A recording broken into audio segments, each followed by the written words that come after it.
श्रियकान्ताय कल्याणनिधये निधयेतिनाम् श्रीवेङ्कटनिवासाय श्रीनिवासाय मङ्गलम्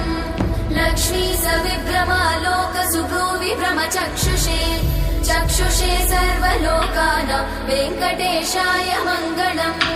श्रीवेङ्कटाद्रिशृङ्गाग्रमङ्गलाभरणाङ्गये मङ्गलानां निवासाय श्रीनिवासाय मङ्गलम् सर्वावयव सौन्दर्य सम्पदा सर्वचेतसां सदा सम्मोहनायास्तु वेङ्कटेशाय मङ्गलम् नित्याय निरवध्याय सत्यानन्दचिदात्मने सर्वान्तरात्मने श्रीमन् वेङ्कटेशाय मङ्गलम् स्वतः सर्वविदे सर्वशक्तये सर्वशेषिने सुलभाय सुशीलाय वेङ्कटेशाय मङ्गलम्।